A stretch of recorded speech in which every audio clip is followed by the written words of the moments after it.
కోరికలాలలు దాటి బట్టి చేరితే జీవితం దొరకునులే అది ఒక్కటి మార్గం నిజము తెలుసుకొని మాయలో తొలగేసి మిగిలిది జీవితము అది జీవితమేలే పూలెందుకు వికసించును అది జీవితమేలే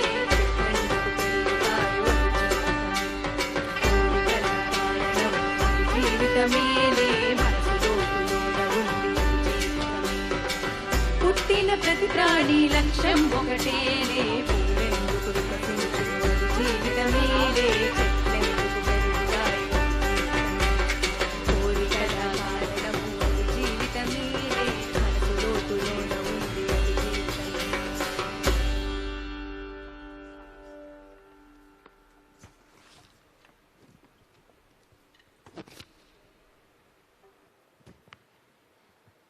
Namaskaram. Welcome to Sadhguru and Rakul Preet Singh. Good evening once again, ladies and gentlemen, and Pillalu, if there are any. In Conversation with the Mystic is an exclusive series of interactive episodes where eminent personalities from various walks of life explore a range of subjects with Sadhguru. From the economics to the political, from cultural to the environmental, some of these sessions have been free willingly and some of them have been focused on a particular topic.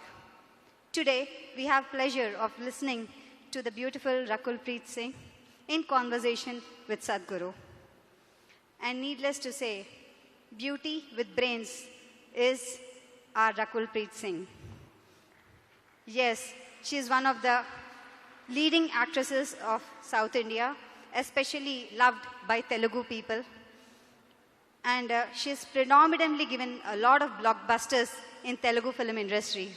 So thank you, Rakul Preet, for being with us. We all love you. She is just a perfect example of not only an actress, but also an entrepreneur. She has stepped into business by starting 18 fitness studios, including one in Vizag. So that shows when she'll come in, I'll ask her first thing is, when can I join the gym? So she is not only that, the Women Development and Child Welfare Department of State of Telangana recently announced her as the brand ambassador of Beti Bachao, Beti Padhao campaign. Congratulations, and we all wish you do a good job there. And I'm very blessed to be here in presence of Sadhguru, the founder of Isha Foundation. He is regarded as one of the foremost spiritual leader of our times. We have a very short film to introduce him. So kindly, please orient yourselves towards the screen. In the next half hour, you're going to meet a man who has a devoted following across India and indeed around the world. While yoga and meditation are at the core of his teachings to promote individual growth, the work of the foundation covers conservation, education and health. And you'll find him astonishingly pragmatic on a range of very modern-day problems. Let's meet Sadhguru. For the very first time in the history of humanity, we have the necessary resource, we have the necessary capability, we have the necessary technology to address every human problem on the planet. Even 25 years ago, we couldn't have dreamt of it. But the only thing that is missing is consciousness. Today, the spotlight is on a project called Green Hands in India. We started a mass campaign and 6 years I spent planting trees in people's heads. That's the most difficult terrain, believe me. And now in the last 6 years, we've been transplanting it, and that's happening much more easily. Action for Rural Rejuvenation is mainly aimed at rejuvenating the human spirit.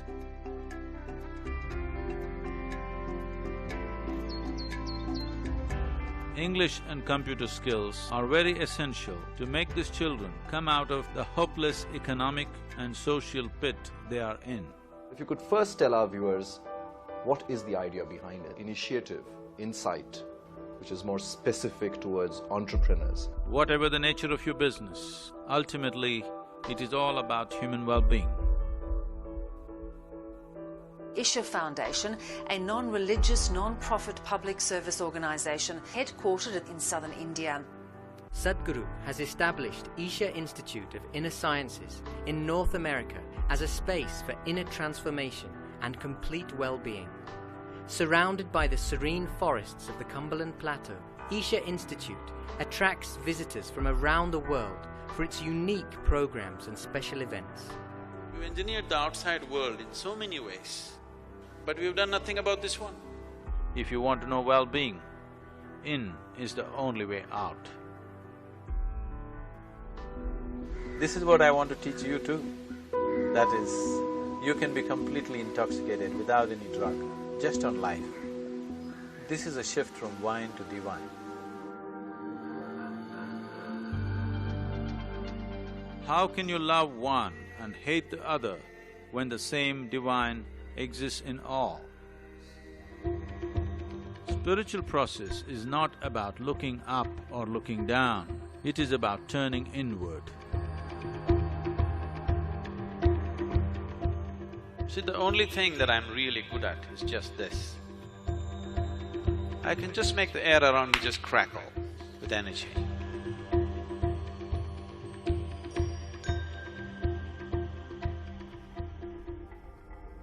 Adi Yogi is the source of yoga, the first yogi. Adi Yogi will inspire many generations to take up yoga. One truly remarkable thing that Sadhguru has done is, he has made yogis out of ordinary common people. We're tracking a mammoth movement, an incredible rally starting from Kanyakumari, reaching up to the Himalayas, all in a month with the sole purpose of rejuvenating India's rivers.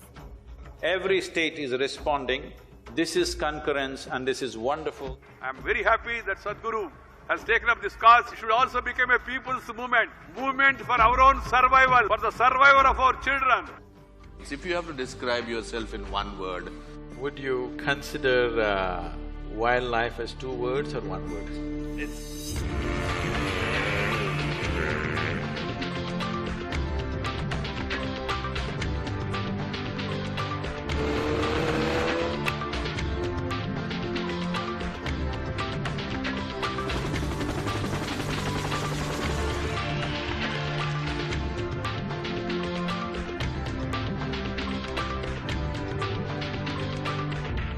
President Pranab Mukherjee felicitating his Sadhguru for all his spiritual contribution.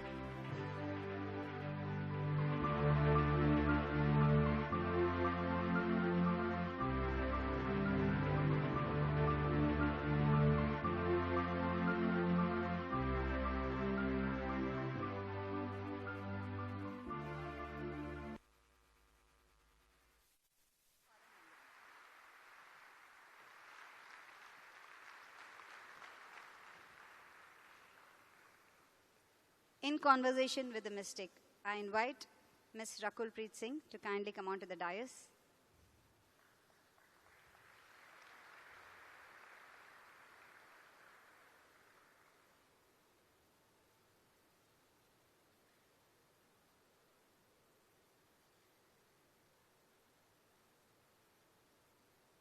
And now I invite Sadhguru Garu onto the dais.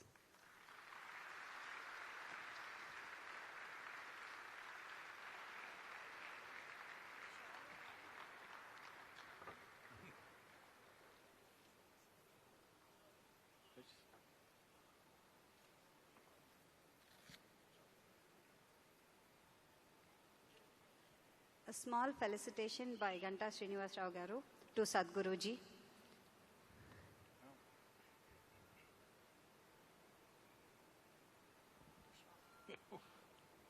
I'm already fully…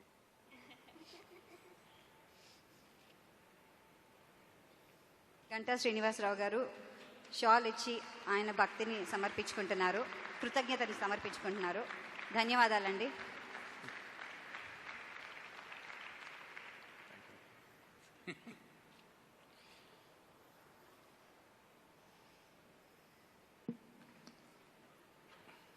Thank you. It's okay. Do 1 minute.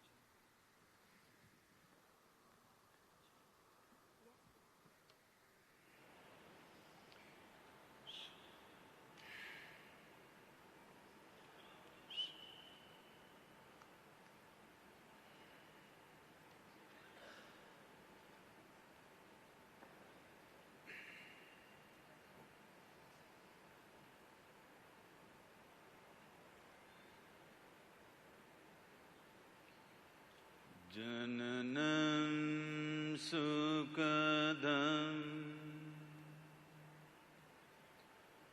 maranam karunam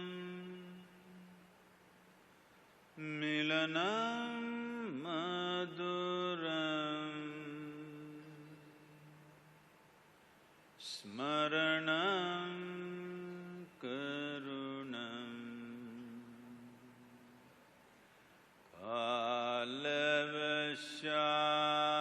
kalavashadiha sakalam karunam samayadipate akilam karunam.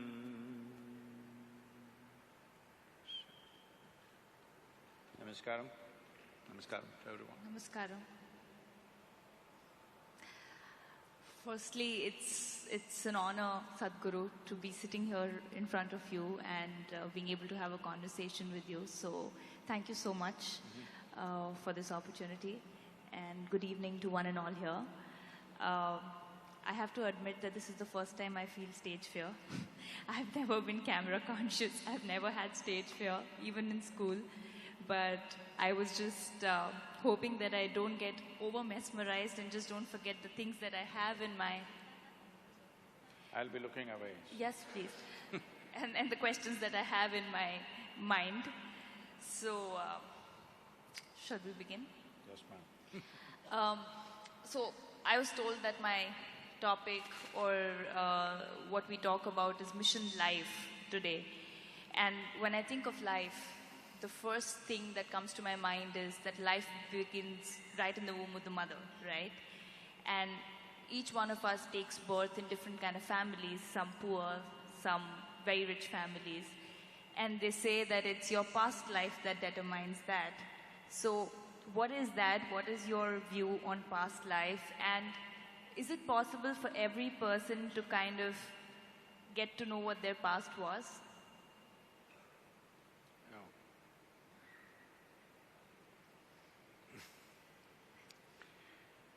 Now, it is true that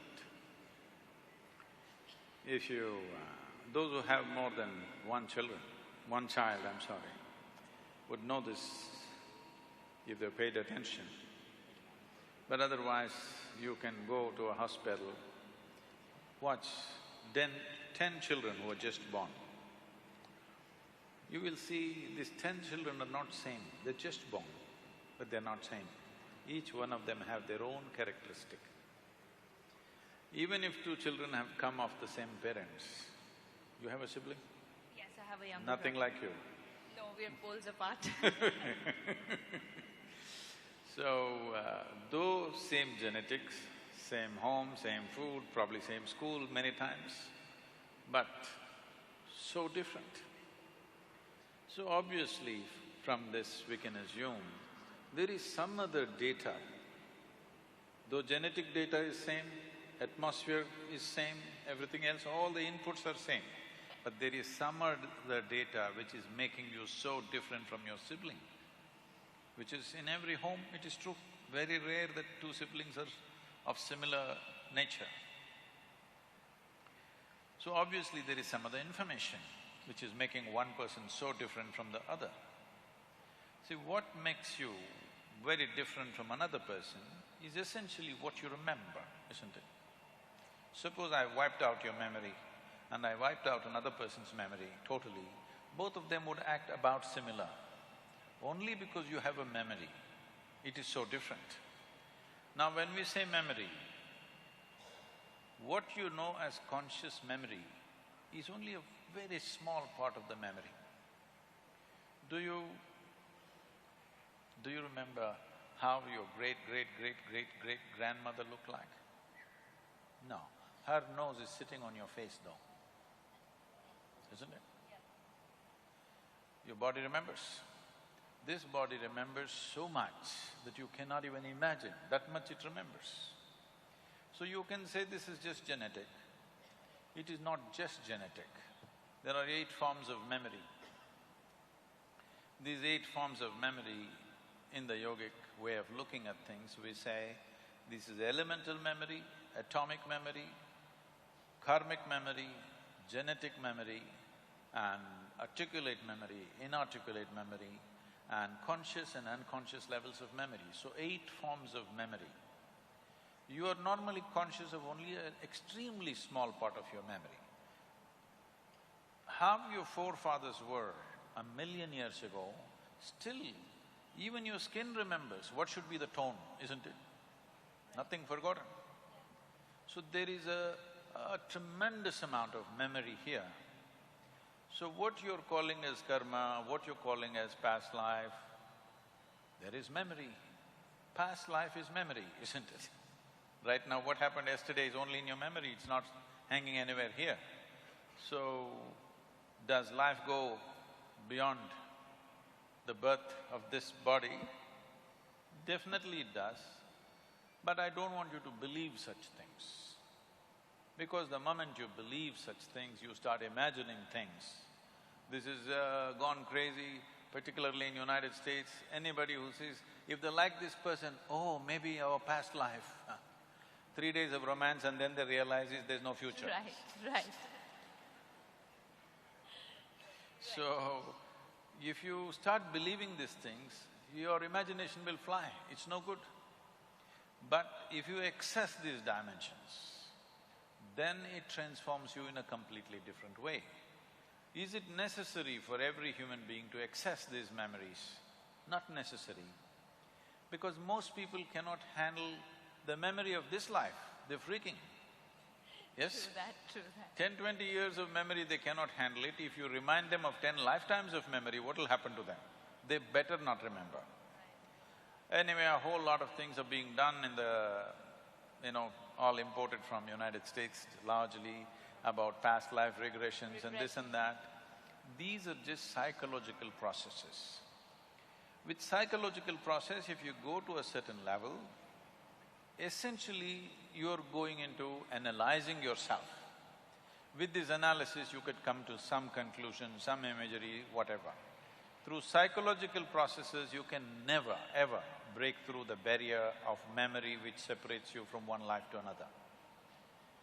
Something deeper than your psychological structure has to be activated for you to know that. Is it possible? Yes, it is possible. But what is the purpose? Now, there are some people on purpose now, it's said, I don't know how much or to what extent it's right, that certain people have patterns in their life, of say failure on work front, or be it relationships, or just they're lucky with certain things, unlucky, and then they're directed towards a direction that maybe, you've got some thing from your past life hanging on, and that's why they go into regression to kind of clear out those layers and auras is what I've heard. So how much is that true? See, essentially what you're saying is certain things going wrong in this life means you're in some way incapable of handling this life. Now I will hand you one more lifetime to you, will you handle it properly? No, that's definitely not the reason why you go there. Sometimes for spiritual reasons, to enhance certain dimensions, we do break through those things, but that is not at all needed for most people because their lives will get totally disturbed by this. I'm just saying, for example, it so happened, let's say you're walking on the street and I'm just making this frivolous, okay? You're walking on the street and you saw a street dog and you remembered, oh, this was my brother in my past life. And you ran after the street dog, but the dog doesn't remember. You know what'll happen. So you should not believe these things. But does it exist? Definitely it exists. So the attitude that you must take is you do not believe these things, but you do not disbelieve these things. You don't mind. You clearly understand life is much more than what you think. So there could be any number of possibilities. If you want to explore, if you're interested, I can give you a method how to explore. But just believing something, because somebody says in your past life you were this, you were that, this will only destroy the present life, because you will go from reality to hallucination. But as long as it's just to get an idea, just for fun, inquisitiveness sake, then it's fine. No, it can get you into serious trouble. Right. But then you do agree that there are soul connections, like the souls remain the same around. I mean, that's what I've heard, that people say that your family or your near and dear ones… Which one are you talking about, the right one or the left one? The souls? Yeah. Well, both. They were together in the past life. So I'm talking about both together. So you already found your soulmate, huh? Right. I think only in my slippers I found my soulmate. So does that happen? Like they say that your friends or your families or, you know, from your past lives to now, they remain the same, or the souls around you are the same, or maybe in form of your friends.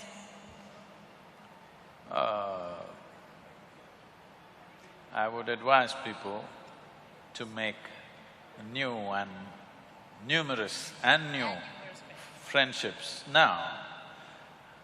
Even for lifetimes, if you can't make new friends and the same idiots are going with you every lifetime, That's really sad. you must be in a terrible condition. Yeah.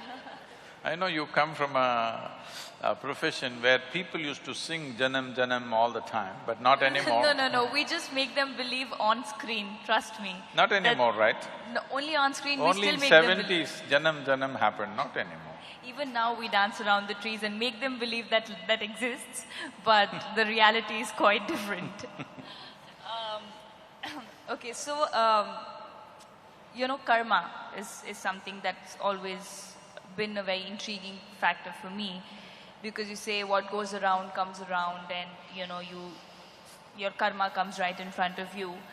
Still, I always feel that in a country like ours, there is so much that people get away with, you know, in terms of corruption, in terms of crime, or power takes over.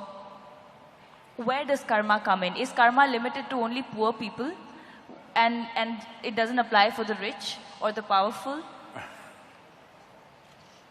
See, this is a very, unfortunately, a simplistic representation. You're suffering, so it's your karma.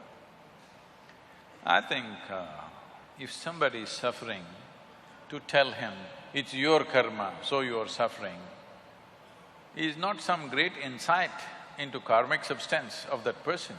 It's just that you lack humanity. You're going through something painful, I say, oh, it's your karma. This is lack of humanity, not some insight into life or such. Let's understand what is karma. See, the way you understand, the way you perceive, experience, understand anything that comes your way depends on the past memory that you have. For example, what kind of music do you like? Anything that's soothing to the ears. Heavy metal? No, not at all soothing to the ears. Okay. So you want some soothing music. So if we play heavy metal music for you, and this music can be only played at full volume, anything less than that it doesn't work. So if you play heavy metal music for you at full volume, you will have a nervous breakdown. But there is some young people there, they… Same sound. In one person's ears, it becomes music. For another person, it's noise. So, how you recognize a particular sound, this is your karma. This is why in this country we told you, when we say karma, we did not say that you need to be punished, you're suffering, you're being punished. This is not the karma aspect. Karma means action. We are performing 4 dimensions of action right now as you sit here. Physical action is happening, mental action is happening, they're saying you're very brainy. They're putting pressure on me. Emotional action is happening, energy action is happening. These 4 dimensions of activity, today, from the moment you woke up till this moment, how much of these 4 karmas are you conscious? I guess, the physical karma, because your physical action and the mental action? To what extent are you conscious? Don't calculate, I'm telling you, it's well below 1%. I'm sure. So, when only 1% of your activity is conscious, your life is accidental, that's what it means. Let's say you drive on the street. You drive for 10 minutes. On the Visakhapatnam streets, they're not too bad. They're very good. Roads are good and traffic is better than most of the places. In this city, you drive for 10 minutes and for only 1% of the time you keep your eyes open, rest of the time you drive with your eyes closed. It's accident, not accidental. No, sometimes people are compassionate, they may make way for you. So, it's not accidental, it's an accident, it's going to be a crash. 100%. Yes. So that is what is happening with life. This is why so much stress, so much fear, because largely it is happening unconsciously. What you're doing, what your body is doing, what your energies are doing, what your thought is doing, emotion is doing, very small speck people are conscious of, rest is unconscious. If you increase the size of what is conscious, suddenly it feels like everything is in your hands. If you can consciously conduct your body in every way, 15 to 20% of your life and destiny will be in your hands. If you can consciously conduct the thought process, 40 to 50%, along with thought, emotion also, if you conduct it consciously, anywhere between 40 to 70% of your life and destiny will be in your hands. If you can conduct your very life energies consciously, 100% of your life and destiny will happen the way you want it. If you become available to a dimension of intelligence within you, which is beyond you, which is… we call it chitta, you can call it grace, you can call it whatever. If you become available to grace, you not only are in charge of your life and your destiny, you can also take charge of the life and destiny of 1 million people around you. This is available to a human being. Will a human being explore these dimensions, or do they want to just eat, sleep, reproduce and die one day? It's up to them. But no matter who you are, what kind of work you do, how much money you have, what you do, you can try to forget it, but mortality is hanging in your face, isn't it? Most people don't get it unless a doctor gives them a terrible diagnosis or they get very old. But isn't it true, as you inhale and exhale, if the next inhalation doesn't come in, you're gone, poof. So fragile this life is. At the same time, it's so sturdy, how many things a man can do? But, woof, it'll be gone. When we are here, we think we are everything.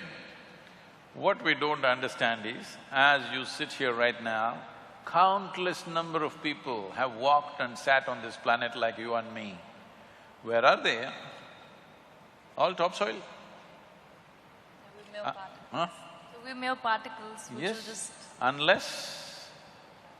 this will also become topsoil, unless somebody chooses to bury you real deep, fearing you may rise from the dead. You know, there have been instances. Yeah. Can I tell you a joke? Sorry? Can I tell you a joke? Yes, please. This happened. There was a couple in Texas, over 70 years of age. It was their 40th wedding anniversary also. They've been always wanting to go to the Holy Land of the Jerusalem. But being in business, children, this, that, they never made it. Over 70 years of age, now they got the opportunity. Both of them went. They were overwhelmed by the whole situation there. They walked the streets, they walked in the street where Jesus is supposed to have walked. You know, Jerusalem reeks of history. Every stone, every cobblestone reeks of history. Then they went to that place where Jesus is supposed to have walked upon water. They were completely overwhelmed, thoroughly enjoying their trip, but unfortunately, the lady had a heart attack and she died. You know, it happens. Then he was making preparations to take the body back to Texas. Then the local people approached and said, see, this is not a bad thing. Your wife has died in the Holy Land. This is the place to die. So there is no need to go to Texas, and above all, it costs you $18,000 to transport your wife's body to Texas. We will do it here. $18,000 plus local charges there. So for you, a special price because you are from Texas, $20,000, we'll do everything. The man thought about it and said, no, I will take her to Texas. They said, no, no, no, you are under stress, you know. Please don't torture the child, whoever.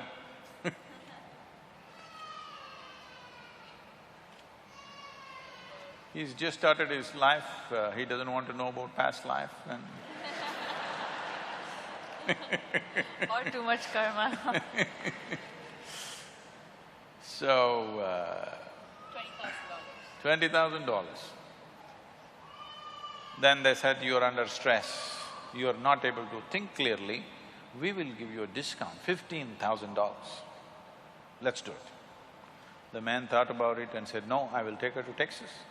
They said, no, no, no, you are under duress, you are not able to see things clearly. What is the point? This is the place to die, Jerusalem, this is the Holy Land, she wanted to come here and she died here. This is where it must happen. You are under deep stress, so because of your distress and suffering, we will give you a super discount, $10,000, let's do it. You know, this is Jerusalem, you can bargain. Yeah. The man thought about it and he said, no, I'm taking her to Texas. Then they said, why? It doesn't make sense. Why are you doing this?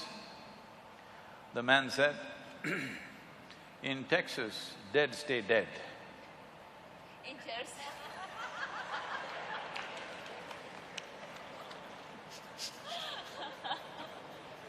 Well, he didn't want to risk it.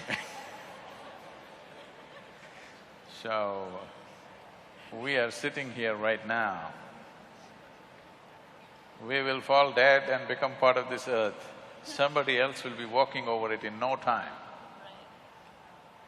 It's a brief life. It's a very brief life. Especially if you're joyful, it's a very, very brief life.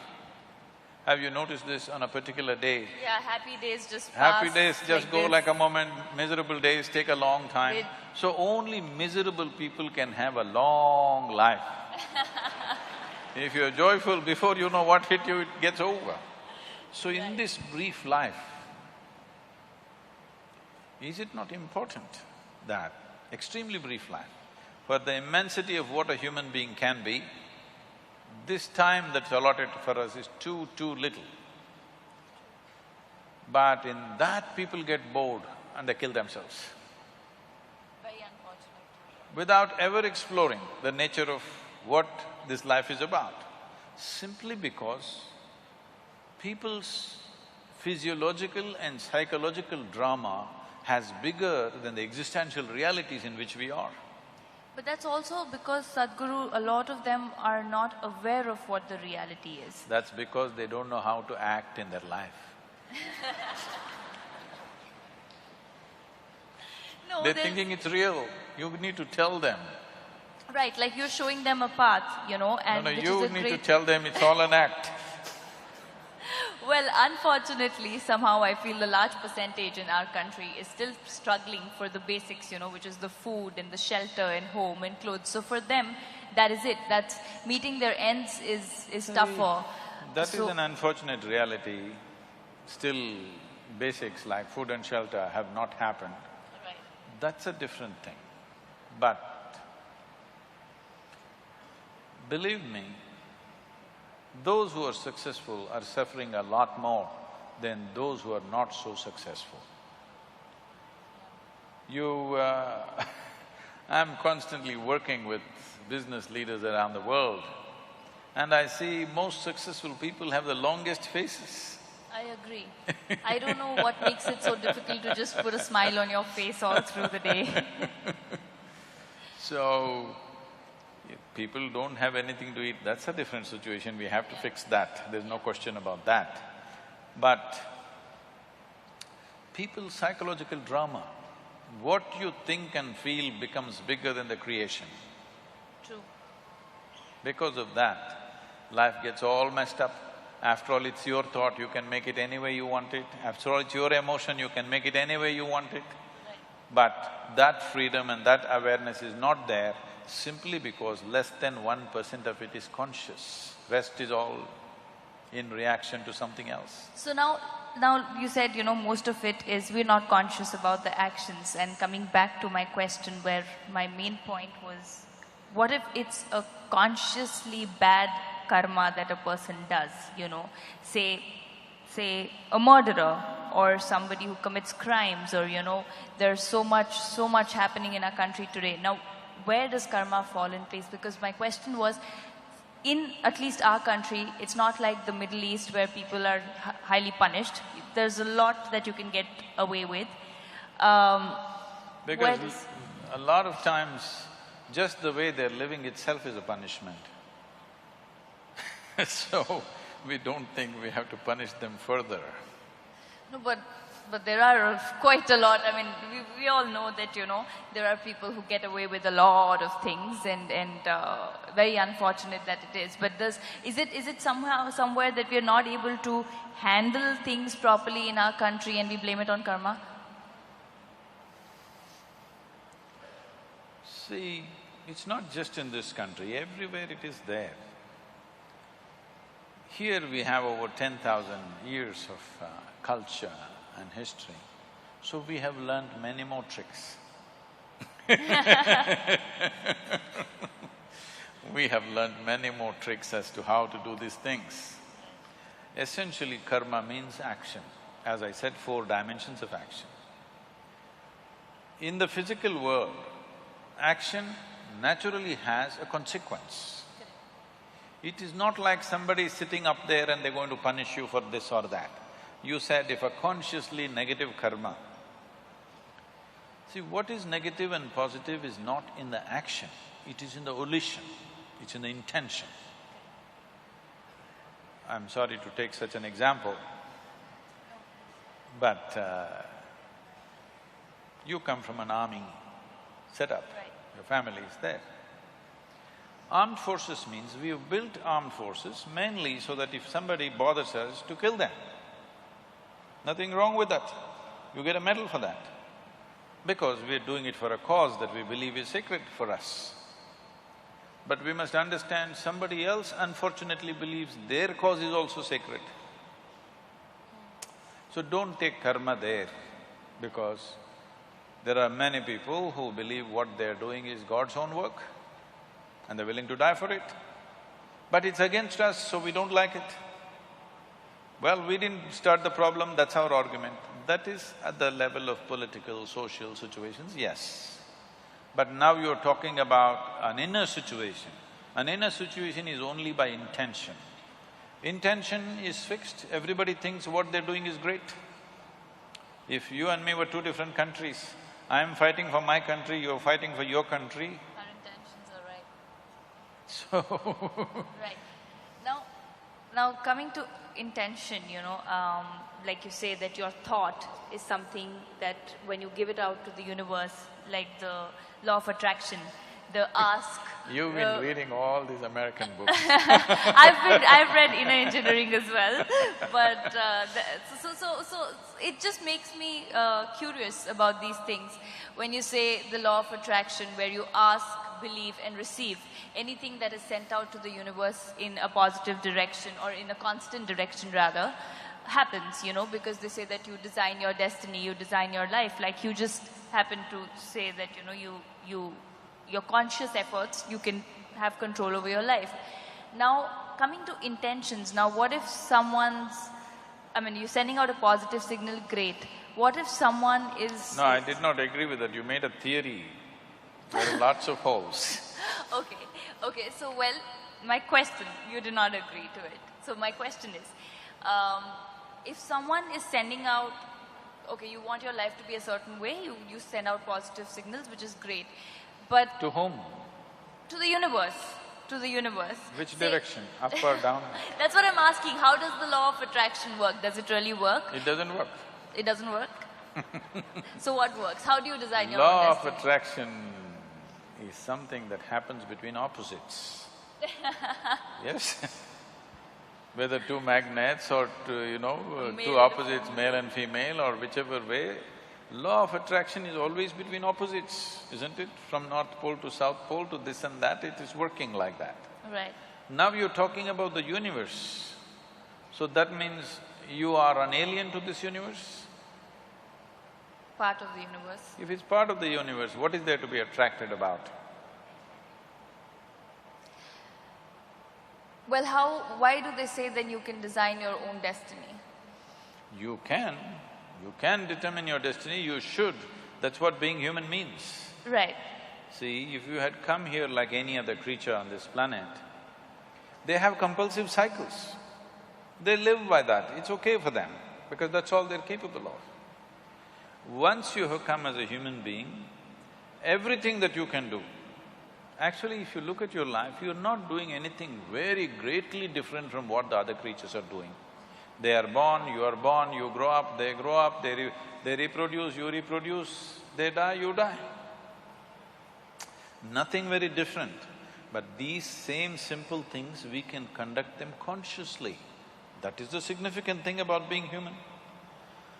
The moment you conduct it, let's say you conduct your hand consciously, now this hand will do what you want, isn't it? You won't simply sit here and do like this. Now this hand will do what you want. Suppose you conduct your thought consciously, now your thought will do what you want. If your thought was doing what you want, how would you keep yourself blissful or miserable? Blissful. Blissful. Yeah. If you're blissful, would you go in search of happiness? Of course. Huh? No, if you're blissful, you're just If satisfied you're with blissful, would your life be in pursuit of happiness, I'm asking? You'll be in a state of… Yes, you're blissful. So these things that people think are the greatest things in their life, to be peaceful, joyful, nonsense, wouldn't mean a thing to you, because you're blissful. But you can't say that to them, they'll feel insulted. You have to… You have to play the tunes. But essentially, if your thought and emotion was taking instructions from you, you would keep yourself in the highest level of pleasantness, whatever that is, isn't it? Correct. Yes. If that happened, your entire life process will come to an ease, total ease. Right now this is because you're a crouching tiger. You have to go get something, always. There is nothing to get. If you sit here, your life is complete. Now it's at ease, total ease. When it's in this kind of ease, it will become perceptive. Now, just pursuing a profession, making money, or even being joyful, or being loving, or falling in love, nothing means anything to you, because just sitting here, the highest level of pleasantness is happening to you. So what would you do with that life? Naturally, you would explore something that is not in your perception right now. This is how spiritual process begins. This is how you take charge of your life. Now you wish for something, it happened. I want you to know this. For most people, at least 50% of what they wish happens. It is just that they are focusing on a few things that did not happen. If you want to be fair, in a reasonably well-settled society, 90% of what they wish happens. It is the 10% they're complaining about. Yeah. Hello? Isn't it so? Yeah. 90% of your life is happening the way you want it. The 10% you're cribbing, you're never enjoying the 90% because this 10% did not happen the way you want it. Yeah. So already, to a large extent, you're in control of your destiny. a little is going off, but that little can bother you. It's like you drove 100 kilometers properly. Let's say you have to drive 100 kilometers. 90 kilometers you went properly where you want to go. At the 91st kilometer you crashed. Still it's not good, isn't it? Yeah. So that's why they're complaining. I'm not saying they're complaining for nothing. Because at 90 kilometers everything went well, just before reaching something crashed. So they still suffer for that. Now, right now this is because situations are happening around us. Not all situations will ever happen the way we want it. Because situation is not just me. Situation is so many people involved, so many forces involved. All of them need not happen my way. But if I'm happening my way, I'm blissful, okay? Whether the golf ball flies straight or goes into the mountains, I'm still blissful. Right. As long as you're playing golf. Even if I'm not playing. Right.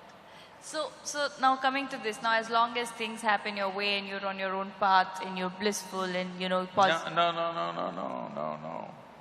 I'm not saying as long as things happen your way, you will be blissful. If you're blissful, it doesn't matter which way it happens. Right. Whichever way it happens, you're blissful. Right. See, this is essentially, the world has put cart before the horse. You tell me, it is easier to take charge of yourself or it's easier to take charge of all these people? It's tougher to take charge of yourself, Oh, you can take charge of these people, try. No, because people… No, because why I'm saying that is because people don't realize that they need to take charge of themselves and are out there to take charge of societies and communities and people and trying to change others. No, right now, you're sitting here. To myself. Is it easier to take charge of yourself or take charge of all these people? Myself. Yourself. You must first do that, no? What is simple and easy? If you take charge of yourself, let us see how much we can get cooperation from these people. Now, when you say you're in pursuit of happiness, what this means is, you want all of them to function the way you want. Then you will be happy. No, when we say, if this happens, I will be happy, if that happens, I will be happy, what it means is, the world should function, the universe should respond your way. That's not what I'm saying. No, I don't believe in that because that's trying to put conditionality into everything that, this is how it should function according to me. What I was saying was that, say, okay, for example, a very basic example of somebody wants to be an actor or somebody wants to be a cricketer, and I'm taking a very basic example of what you want to do in life. And you work… Let's say it did not happen. It did not happen means what? People did not like your acting, or the selectors did not like your cricket, something happened. Right. So what you want did not happen. Can you still sit here blissfully? That's a question. Not a lot of people. That is why I'm saying, what you're trying to do is, when you say, everybody should like what I'm doing, in some way you have to take charge of their minds, that's what you're doing. In some way, through your cinema or whatever, in some way you're taking charge of their mind and doing what appeals to them, and that's why it's working, isn't it? Otherwise it won't be working. Right. So, which is easier, taking charge of this or taking charge of them? This. If you take charge of this, now you are not in pursuit of your happiness, you are not tense about anything, there is no, sword hanging on your head, you will do everything to the fullest, to the hilt, because you don't care what happens. Whatever happens, you'll be still fine, this much you know. Now you will naturally do everything wonderfully well because there's absolutely no concern, because you're not a vested interest anymore. You will do what is needed without any effort. So, what somebody thinks is a great circus and a feat, you will do it joyfully, playfully. Right. So, well, you just completely negated the fact that there's no law of attraction. There is nothing like that. There is. I'm sure a lot of people are attracted to you. Not that law of attraction of the universe gives you what you want. But anyways… No. Where is the universe, I'm asking? Right, we are a part of the universe. When Adi Yogi was asked by the 7 sages, who are today known as the Saptarishis, they asked, Where does the universe begin? Where does it end? How big is it? What is it? So he laughed and said, I can pack your entire cosmos into your mustard seed. That's a very efficient packing, isn't it? Very, very. So, because what you think is time and space is because of the nature of your mind. What is there, if you transcend the limitations of your own logical mind, what is there is here, what is here is there, what is then is now, what is now is then. Everything, time and space gets all mixed up in your perception. Right. So, when this happens, now you won't be talking to the universe. Those who are not on talking terms with their neighbors talk to the universe. Right.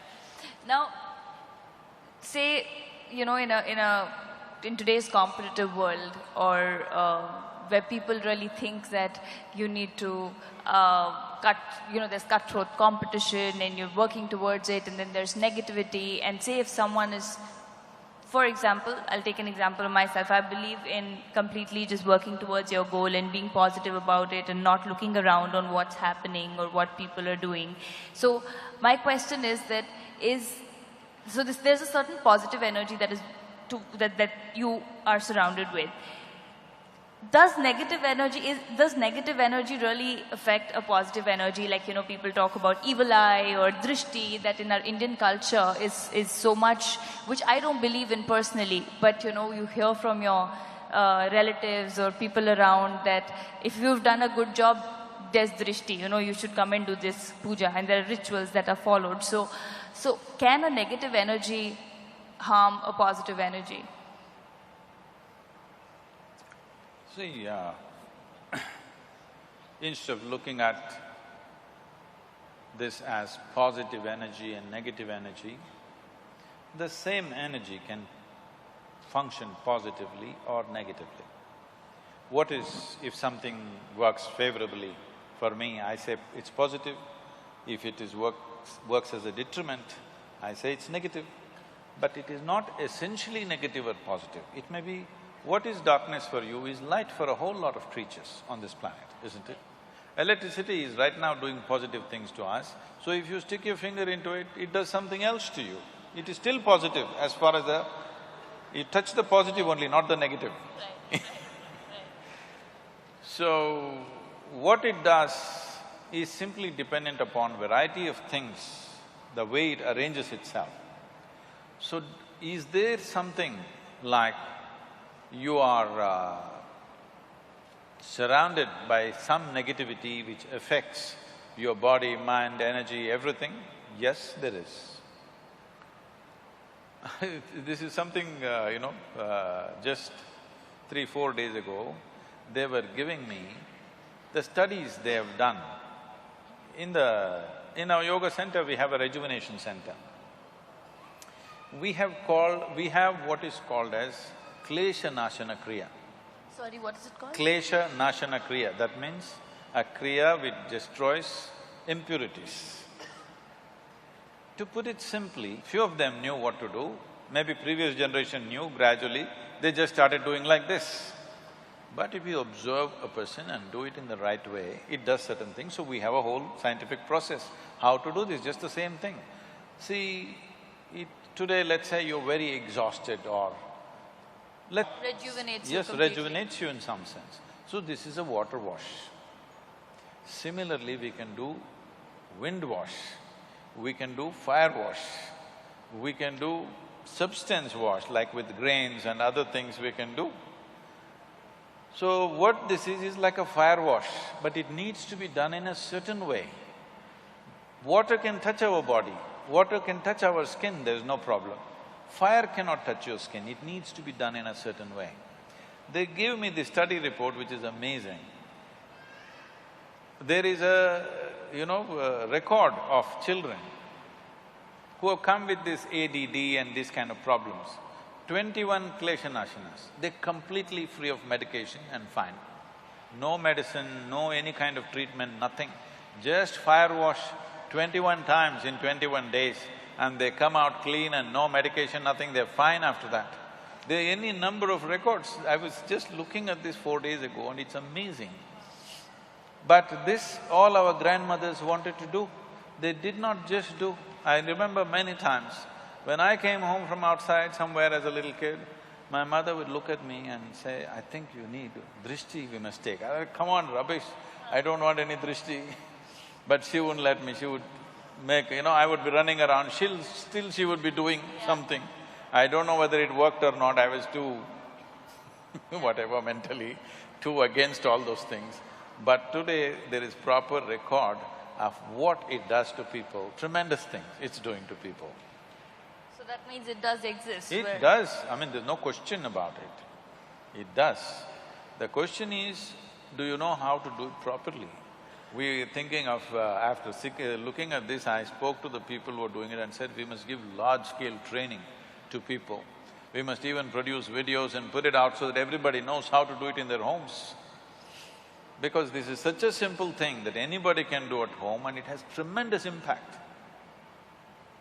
So that means it's that simple for someone to just put drishti on someone and then they suffer? Like, say in terms of ailment or like they saying take off drishti, say suppose I don't believe in it at all. And I believe, like same, like you said, your mother would run around you and you didn't believe in it, I don't believe in it, and I feel that if you're a good person, these things can't harm you. If you're doing your things the right way, how can someone… I want you to know, a lot of good people go through works in this world. Sorry, go through? A lot of good people go through terrible works in this world. Yeah. This is not a movie, this is real life, where a lot of good people suffer like hell, isn't it? Right. This brings to the first thing, that means good things don't always happen to good people. Oh, not at all. Because… Unfortunate. I must tell you this. A lady was driving in Minnesota. She had a flat tire. And she got out. She had never handled a flat tire. Have you ever? No. No? No. Once when my driver was with me, so I was okay. So, she had never handled it. She was in a party clothes with high heels. She struggled, she put the jack lifted. She was terrified because she had parked in front of a mental asylum and there were all kinds of strange sounds coming from inside. So with great nervousness, she somehow took out the wheel, unbolted, took out the wheel, then she got the heavy, the spare tire, she got it out of the car with great difficulty carrying. She had put the 4 nuts in a hubcap. These days there are no hubcaps, they used to be hubcaps. And tottering around on her high heels, she stepped on the hubcap. And these 4 nuts flew in 4 different directions. Now she did not know what to do, no nuts, how to fix the wheel. She just stood there dejected. Then from the 3rd floor of the mental asylum, a young man who was there called her, "Hey lady." She looked up terrified. He said, "See, take out one nut from the other 3 wheels and fix this wheel. With this you can easily drive to the next gas station and there you can fix it up." She did just that. Then she looked up at him in gratitude and she said, "You are such a smart young man. Why are you in this place?" He said, "I may be crazy, I'm not stupid." So, people may be good, but they're stupid. Stupidity, you pay. Stupid means just this. There are many levels of stupidity, but the worst kind of stupidity is just this. Your own thought and your own emotion doesn't take instructions from you. Tell me, it's your choice. You can either label yourself crazy or stupid. Your own thought. See, if it so happens, my hand starts slapping me. Somebody comes to do something to me, I can take care of it. If my hand starts slapping me, what is the solution? Nothing, you're just crazy. Yes, you get slapped all the time. So most of the time, this is all that's happening to people, is their own thought and their own emotion that's freaking them all the time. Who else is poking you? Right. When was the last time somebody poked you with a dagger? Hello? When was the last time? Nobody ever poked you. Huh? You know, she's saying no, even if you're in politics, nobody poked you. But you are busy poking yourself all the time. So, it's up to you to choose the label. You're either stupid or crazy. None. Would want to choose none. Okay. So, my next question is about astrology. As to… All this time you're talking about taking charge of your destiny. No, that's why I want to know that does it really I mean, to what percent is it actually relevant? Is it true? Can people really tell your future? Because I am somebody, if somebody says, you can't do this and I really want to do that, I'm like, hell yeah, I'm going to change it and I'm going to be able to do it, whether it's my work or my workspace or whatever. So how much of astrology is true? How much of people can predict your future? Is it true that we are born with, you know, a certain life that people predict? You have a horoscope? I do, which I've never read, but they say a lot of things. I said a horoscope. Horoscope? Yeah. No. It's a horoscope. Because if it's already written what you could do and could not do, your life is a horror. True. Isn't There's it? no excitement in life then. It's not about excitement. There's no potential. Right. It's already written. You're not a potential life. You're a past life. We could have just framed the horoscope and bury you.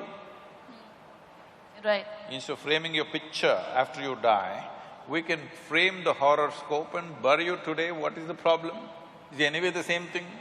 Because once you're past, it is just that which people remember about you, either it's written or in their minds, like a story. So there's no science to it? We'll come to that. There is some. See, every object, especially if it's a large object like a planet or a star, it is exuding its own reverberation. Right now, this vessel is exuding its own reverberation, believe me. It is. Scientifically, we can prove this, that it is exuding a certain level of reverberation. Right now, it contains water, so it is exuding one kind of reverb. Suppose we put milk in it, it will be exuding another kind of reverb. Suppose I pour some mercury in it, it will exude something totally different. So every object, every physical form has its own reverberation. Now, if I don't have an established way of being, now this vessel could slowly influence me. To such an extent, many people, they touch a vessel and after that they can't keep it down. Don't literally take a vessel. Many objects, they touch it and after that they can't keep it down, isn't it? Because without the reverberation of that, they cannot exist in many ways. So when this is the case, a planet could have its own reverberation. Now, it is up to me whether this vessel will determine my destiny or I will decide the destiny of this vessel is up to me.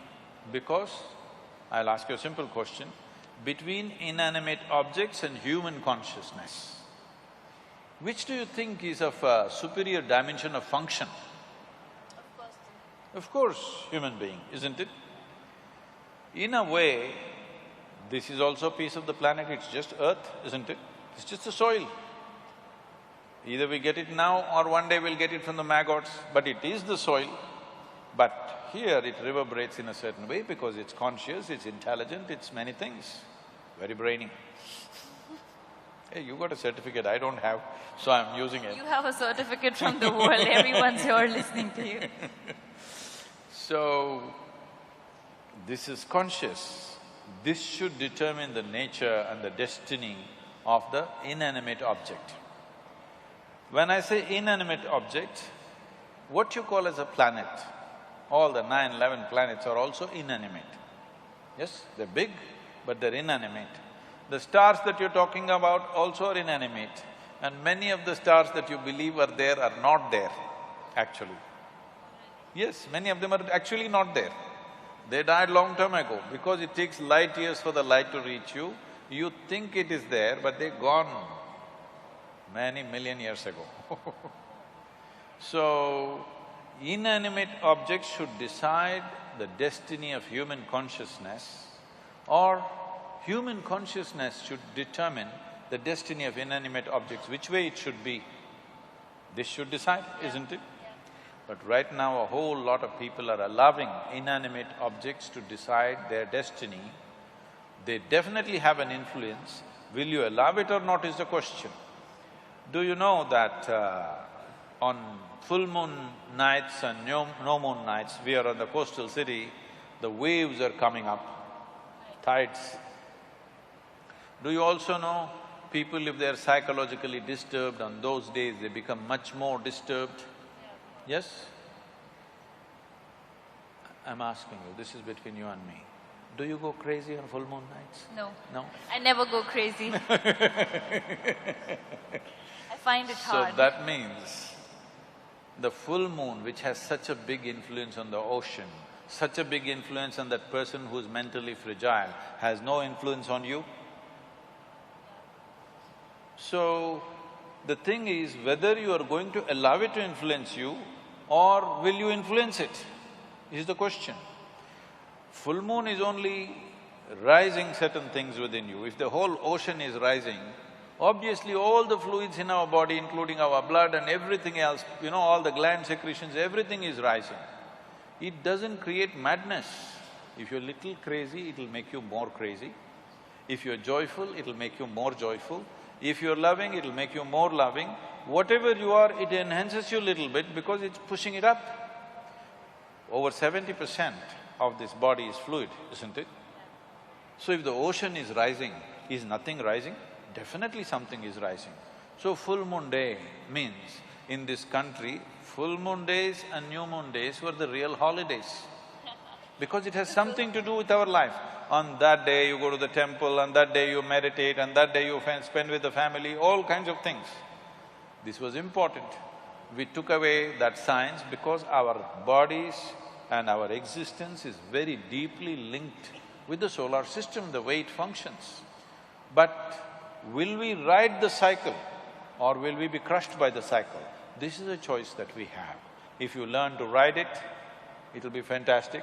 If you don't learn, of course they'll crush you. Of course. So it's all about the willpower and the internal… Conscious, being conscious. She's saying we have spoken enough.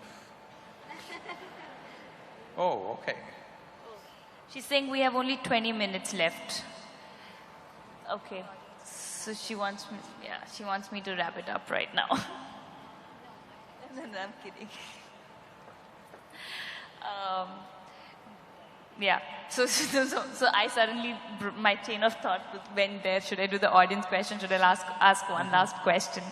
But my last question, Sadhguru, would be, whenever anyone talking to you or listening to your speeches or following you, or me for example also, feels that life is really simple, and it's beautiful and it's full of love everywhere. We are love, things around us exude love, things around us have life. But how difficult is it for people to understand that life is simple, and why do you think the smallest of the things have been complicated by human race so much, be it relationships, be it marriages, be it love, be it work? There's just so much superficial things overcoated, and people are just missing out on small joys of life, and they just don't live life the way it's supposed to be. What is it that you would say would be step one for everyone to start at least looking into that direction of feeling that life is beautiful? Life is neither beautiful nor ugly, nor is it love nor hate. It is just that you can be beautiful within yourself, or you can be ugly. You can be loving, or you cannot be loving. Everywhere love is exuding, no, this will take you to a la-la land. No, I mean, it's nice, you don't have to have conditions for… everyone's lovely here. I don't have a problem with anyone, but not everyone's going to look at it that way. Now I must tell you something. This happened. A young widow went to the cemetery to visit the grave that she was dedicated to, but she had a 7-year-old boy. That boy ran all over the cemetery, reading all the inscriptions. He's just learned to read and write, so he's reading all the inscriptions all over. Then he came back to his mother after 20-30 minutes and said, "Mama, where do they bury all the horrible people? Everybody is beautiful is not true. Then this is La La Land. It's not true, people can be extremely ugly. But if you are beautiful, even that ugliness you can transform to whatever extent you can. Will everybody come your way? No, they will not. If they don't come your way, will you become ugly? No. That is the important thing. Right. When things don't happen your way, are you still capable of being a beautiful human being? That is all you have to fix. Right. If that one thing if you fix, everything is fine. When nothing happens your way, are you still a beautiful human being? See, you must understand this. This is the only thing that this culture has ever worshipped, I want you to understand. Since yesterday, people have been reminding me of this because there is also a real estate issue today.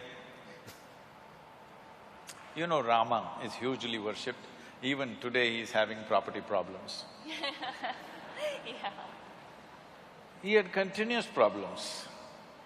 Young prince, grew up well-educated for those days, very balanced, nice young man, gets married to a young, beautiful princess. For some political reason, he has to leave his kingdom and go to the forest. I know in the movies, in the Rama Rao movies and also Ramanand Sagar's television serial, Rama and Sita are in the forest and all romance and all this. That's not how it works in the jungle. I've lived in the jungle by myself alone for weeks on end. When I used to come back after 2-3 weeks in the jungle, even my parents wouldn't recognize me, they would look at me, what has happened to this guy? Because insect bites all over and your face is swollen and it's a different thing. Living in the jungle is not fun. Yeah. It is fun if you enjoy it, I did, but it's not easy on your system. So this young princess, she's not Adivasi or something, she's a princess. Taking her and living in the jungle is not some romantic story. It's a hard thing. The idea of sending him to the jungle is so that he must suffer, isn't it? Right. As if that was not enough, the Sri Lankan people came and kidnapped her. From where? From Uttar Pradesh, huh? Not here. From Uttar Pradesh, they steal his wife and go away. He is a king, he could have found some local solution for himself, but his wife means so much to him, he follows all the way, walking all the way down, no airplane to fly, walked all the way, the kidnapper had a plane, all right? But he had no airplane, he walked all the way, fought a battle, and then burned down a beautiful city, somehow took his wife back and went home. She became pregnant.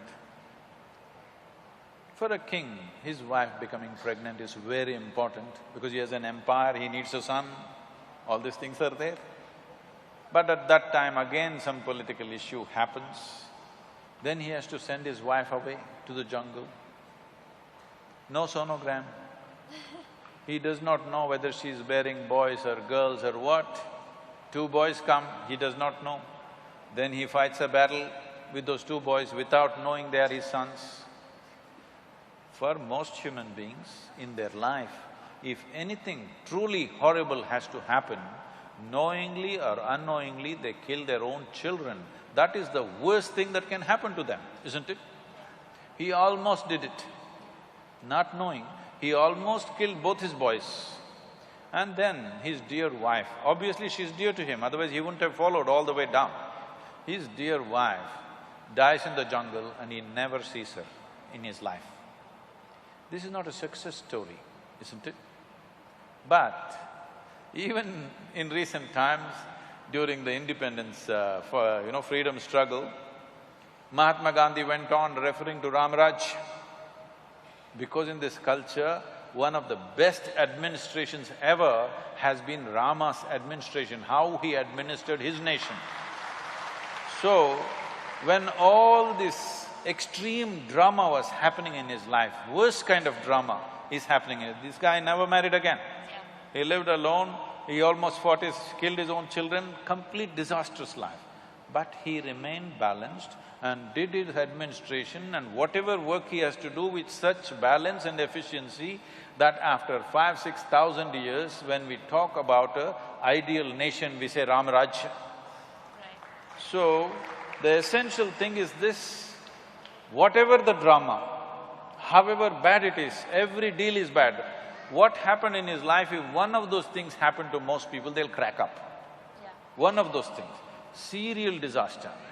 But he is doing everything to the best of his ability that he can do in the given moment and fulfilling his duties, whatever he has to do. So it is that freedom that he has from his drama that's happening around him, absolutely free. This is mukti. As he is alive, is Jivan Mukti, as he is alive, he is free. It is that freedom that we are bowing down to, not his being a king or a god or whatever, because the man remained free of the extreme drama that was continuously happening around him.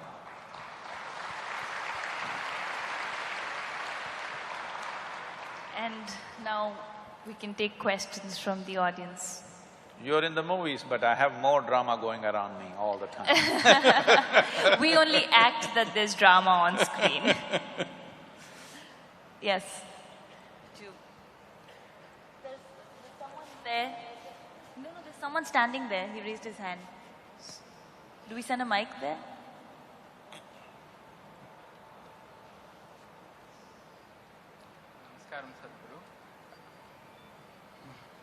Namaskaram, Sadhguru. I have a question. Before the question… Can't hear. Okay. Before the question, I have to share my experience for a minute. No, just stick to the question. There's very little time. Okay, fine.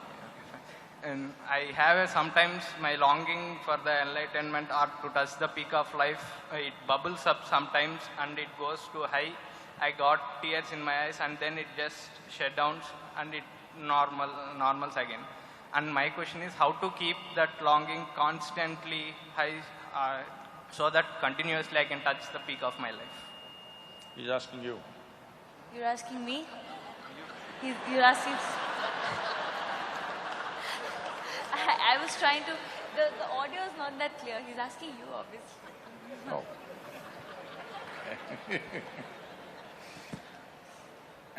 Please. So, see, every human being,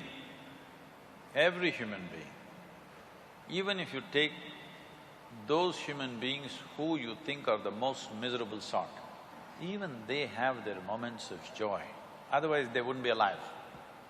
Yes or no? There's not a single moment of joy in their life, they would have taken their life long time ago. There is joy, but they're also manufacturing misery. So this is something you must understand. People think love, joy, ecstasy are happening to them. Once you make this mistake, you also start thinking misery, frustration, anxiety, depression is happening to you. No, you are doing it to yourself.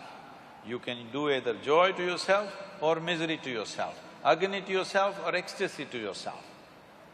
If you want to know how to do what you want with this, do you agree with me?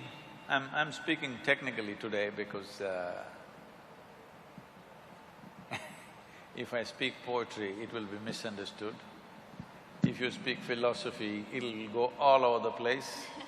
Technicality, technology is something that you cannot distort, at least. Do you agree with me that this human mechanism is the most sophisticated mechanism on this planet? Huh? Do you? Not your new iPhone? No. This eye is far more sophisticated than anything. I'm asking you, have you read the user's manual, sir? No, you're an accidental user. If you're an accidental user, how will it work? By accident it'll work. Once in a way, tears of ecstasy came. Next moment depression came.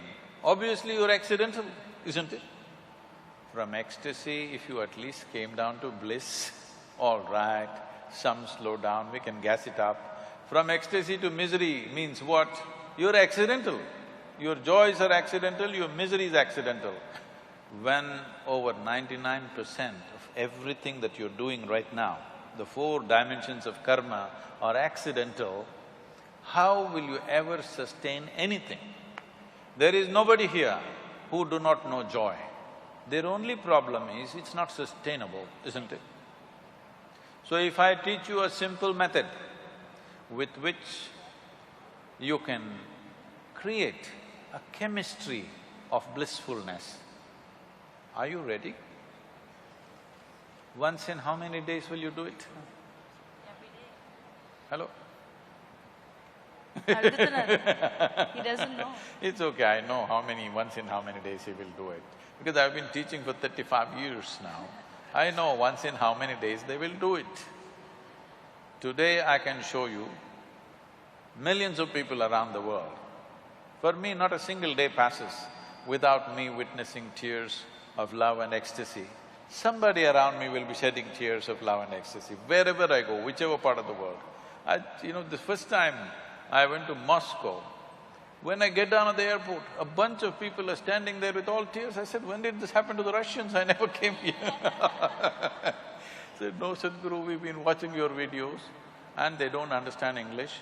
Some Russian guy that we don't know is translating and putting it on, okay? And they're all standing there at the airport crying. Why I'm saying this is not some magic. This is a little bit of engineering yourself. One man's magic is another man's engineering. If 500 years ago, if I flew, you would think I'm a magician, isn't it? Today you say I'm a pilot. Yes or no?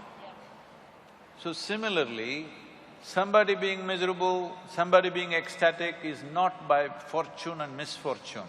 Somebody is handling this right, somebody is not handling it right, that's about it. I'm here, alive, still going around doing things.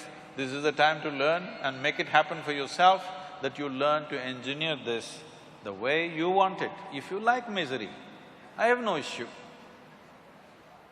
I won't seek your company, that's all. If you like misery, I will not deny to you. I'm not telling you everybody must be ecstatic, be whatever you want. If that's what you want, that's what you should be. But you want to be in pleasant states, but you're in unpleasant states, you better fix yourself, isn't it? Other question there. Can we have a mic sent there, please? Oh, Mystic One, what is your take on time travel?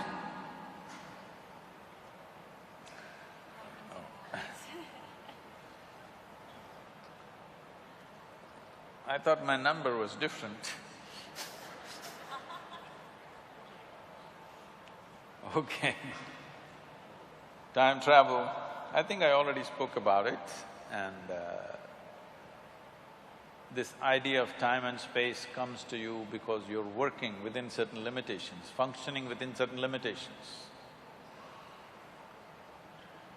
See, in the yogic way of looking at things, generally, how modern physics also is moving towards this direction at a very top level, but generally the textbooks physics that you read in the high school says, because there is distance, because there is space, it takes certain amount of time to get there. Isn't this how you understand?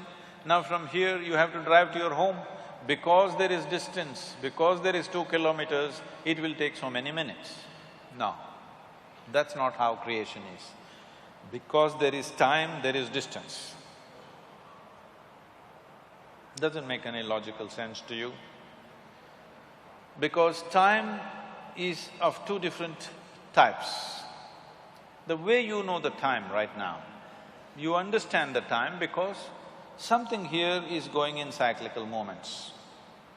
You understand what is a day, what is a night, what is today, what is tomorrow, simply because the planet spun once. Or if the moon goes around, we say it's a month. If the planet goes around the sun, we say it's a year. Essentially, your understanding of time is cyclical in nature. Anything that moves cyclically, by that you come to the understanding what time it is, by counting that. Suppose nothing was cyclical, how would you know time? But still there would be time, isn't it? So in your experience right now, only cyclical dimension of the physical seems like time to you, because your whole experience of life right now is limited to your physical nature, in the sense you know life only by seeing, hearing, smelling, tasting and touching, isn't it? If you could not see, hear, smell, taste or touch right now, you would have no experience of life, either of what's around you or even yourself. It happens to you when you fall asleep that you are not seeing, you're not hearing, you're not smelling, you're not tasting, you're not touching. Neither the world exists nor you exist. But if you transcend that limitation, that you do not see, hear, smell and taste, but you're still there, if this happens to you, you would understand what I'm telling you, that time is first. Because there is time, there is space. So what happens, the time that you know due to the cyclical movements is called kala in India. Kala. The Hindi people cut everything into kal. It's kala or kalam. So what is kala? Also means darkness. Space is always dark, isn't it? We're using the same word to represent both time and space, because space is born out of time. And you understand time only because of the cyclical nature. But if you know time, which is beyond cyclical movements of whatever, physical entities, then we say you know Mahakala, a greater time which is not of cyclical nature. So if you touch this dimension called Mahakal or Mahakala, in Tamil we are Mahakalam, if you touch that dimension, then there is no time for you. It's not that you travel in time, there's simply no time for you. There's no such thing as time for you. Everything is here and now. Any other questions? I think. This is the last question. Get this lady, one of the girls too. Okay. Who do we take? You pick. It's up to you. Hello, Sadhguru. Hello, where? Oh, somebody. Here, straight to you. Oh, there, right there. Yeah. So, good evening. How are you? Right side, Sadhguru. There, standing, third row. Okay. From the One bottom. with Okay. You just have to wave your hand, then we will figure out. I did raise my hand. No, that's fine. Hi. Yeah. All right. So, Sadhguru, my question is to you, is dharma definite? If it is not, does it make an individual opportunist? Well, we went from karma to dharma now. See, the problem with this country is, there was a time when every generation produced thousands of enlightened beings, realized beings, sages and seers and mystics were all over the place. So, the vocabulary of the most profound became vocabulary of daily usage also.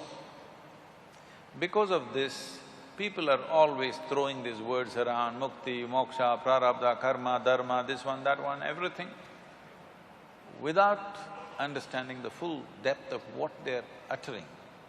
Simply, loosely it is being thrown around. Now the same words are being picked up by the West.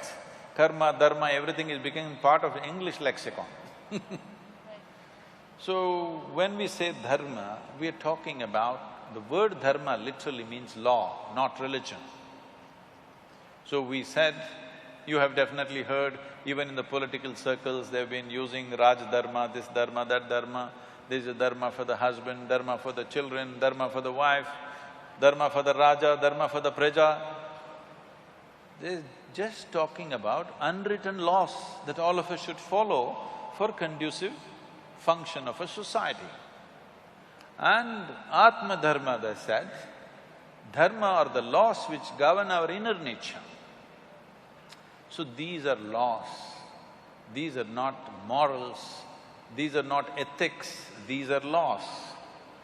When we say a law, we're talking about… in science we're using this word law. That is the appropriate way of dharma. Now the dharma is, if I take this flower, though it is a flower, light and beautiful, if I drop it, it'll only go down. This is the law of gravity. We can say this is the dharma of this bhumi, that if you drop something, it'll go only down, it'll not go up. This is the bhumi dharma. So they spoke in their own language of the time. So dharma essentially meant a law, not some kind of a policy or religion or anything else. Today slowly it's become like this, dharma means it's becoming a religion. When we said Sanatana Dharma, we are talking about eternal laws. If you say eternal law, obviously these are laws not about physical nature, but about inner nature. So the laws that govern our inner nature are eternal laws. It can't be yours or mine, it is the nature of the universe. It is the nature of the life that is here. It is not that it belongs to any one community or the other, it is the very nature of life and existence. So, if you are in tune with the laws, you will fly. If you are not in tune with the laws, you will get stuck. A simple thing. Right now, this is being taught to everybody in the management schools, everywhere, in the homes also, you must make your mark in the world. Then the planet will be all dented by the time you leave. With the kind of population we have, for sure. Yes. You must leave your footprint and go. You must understand those who leave footprints shall never fly in their life. This is the law. We'll leave it here.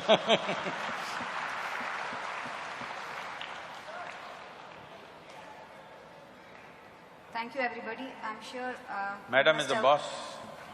I'm sure you must have enjoyed this session as much as we have enjoyed bringing it to you.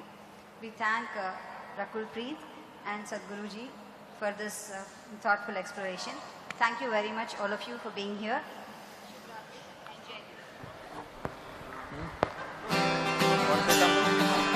Want to say something?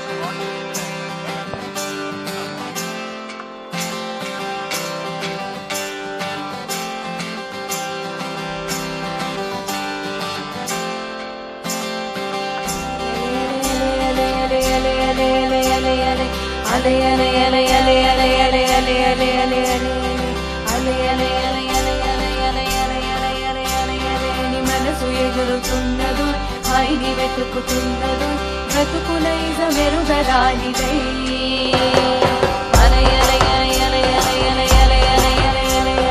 మనసు ఎగురుతున్నదు హాయిని వెతుకుతున్నదు బ్రతుకులైజ మెరుగరానిదై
మెరుగరానిదై ఏలేలో హైలేసా ఏలేలో ఏలేలో హైలేసా ఏలేలో